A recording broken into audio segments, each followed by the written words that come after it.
आप सभी को स्वागत है मेरे YouTube चैनल में।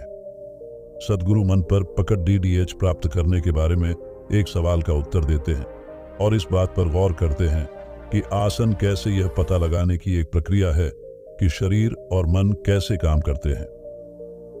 प्रश्नकर्ता: नमस्कारम सद्गुरु। जब भी मैं क्रोध जैसी कोई नकारात्मक भावना को रोकने का प्रयास करता हूं तो वह ज्यादा तेज हो जाती है। मैं अपने मन के काम करने के तरीके पर कैसे पकड़ DDH बना सकता हूं? सद्गुरु: आप जो चीज नहीं चाहते हैं उसे अगर आप रोकने की कोशिश करते हैं तो सिर्फ वही होगी। हमेशा से आपके मन की और मानव मन की यही प्रकृति रही है।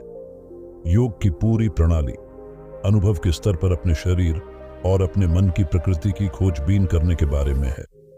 जब आप सुबह उठकर अपने आसन करते हैं, वो इसलिए नहीं कि वह स्ट्रेच करने की एक कसरत है जैसा कि दुनिया में तमाम मूर्ख उसे बताते हैं। हाँ, उसे करने के लिए आपको स्ट्रेच करना होगा, लेकिन बुनियादी रूप से यह आपके शरीर और आपके मन की एक खोजबीन है, क्योंकि आपके जीवन में सबसे बड़ी समस्या यह है कि दो मौलिक चीजों पर पकड़ DDH रखे बिना आप यहां जीने की कोशिश कर रहे हैं, जिनके बिना आप इस जीवन से नहीं गुजर सकते। भौतिक शरीर और मन। आप जीवन से कितनी सहजता से गुजरते हैं ये इस पर निर्भर करता है कि आपने अपने शरीर और अपने मन को कितनी गहराई से समझा है। सफर को आरामदेह होने के लिए गाड़ी को अच्छा होना होगा और आपको गाड़ी की समझ होनी चाहिए। वह कैसे बर्ताव करती है, वह क्या करती है और वह जो करती है उसे क्यों करती है।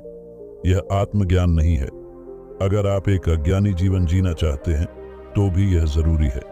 लोग कहते थे अज्ञानता आनंद है। अगर यह सच होता तो दुनिया अब तक आनंद में जी रही होती।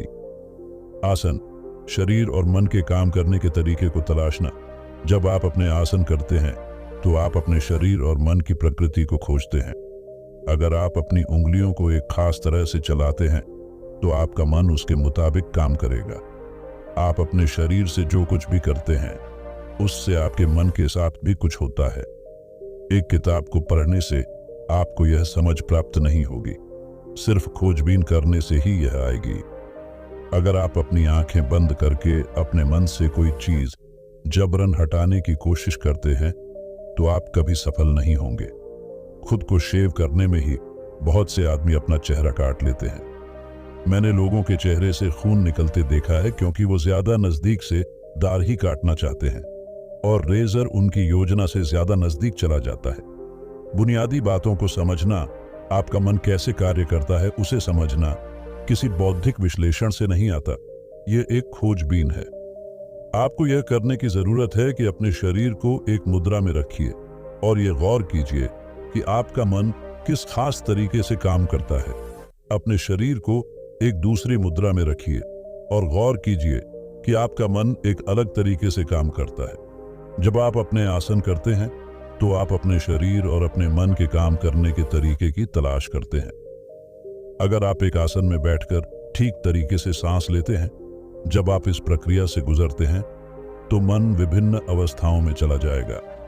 यह खोज योग का सबसे बुनियादी पहलू है। हठ योग शिखर नहीं है, यह एक तैयारी है। बिना तैयारी के चरण के अगर आप शिखर पर जाने की कोशिश करते हैं तो आप शायद टूट जाएंगे।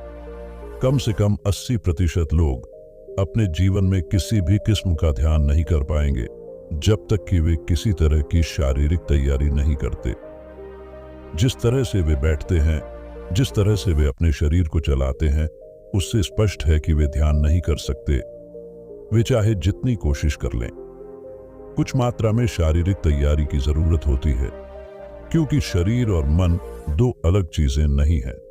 क्या आपका मस्तिष्क आपके शरीर से बाहर है? आपकी छोटी उंगली के साथ जो होता है वह मस्तिष्क के साथ भी होता है।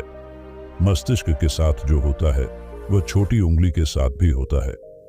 ये दोनों तरफ से काम करता है। मस्तिष्क अपने आप में एक अलग इकाई नहीं है। डॉक्टरों ने मुर्दा शरीरों की चीर-फाड़ से शरीर के बारे में सीखा है। अगर आप मुर्दा शरीर को खोलते हैं और विभिन्न अंगों को काटकर अलग अलग जगह पर रखते हैं तो वो सब अलग होते हैं, लेकिन आपका शरीर वैसा नहीं है। यह पूरा एक है। सिर्फ एक काटने वाली छुरी के लिए वह अलग अलग है, लेकिन एक जीवित इंसान के लिए यह पूरा एक है। इसीलिए योग प्रणाली को वैसा बनाया गया है जैसी वह है। एक प्रयोग के तौर पर जो चीजें आप चाहते हैं उनका प्रतिरोध करने की कोशिश कीजिए। आप देखेंगे कि वो आपके अंदर तीव्रता से व्यक्त होंगी। अगर आप कोई चीज नहीं चाहते हैं कि वह हो, तो उसे न होने देने की कोशिश कीजिए, तब वह जरूर होगी। ऐसा इसलिए है क्योंकि आप एक ऐसी अवस्था में हैं जहां आप अपने मन को पहले गियर में डालना चाहते हैं और वो रिवर्स गियर में चला जाता है। चीजें करने का यह सबसे अच्छा तरीका नहीं है, लेकिन यह समझने के लिए कि अब भी मन उसी तरह है, आप इसे आजमा सकते हैं। अगर आप किसी चीज का विरोध करते हैं तो सिर्फ वही चीज घटित होगी। अपनी साधना करें, यह काम करता है।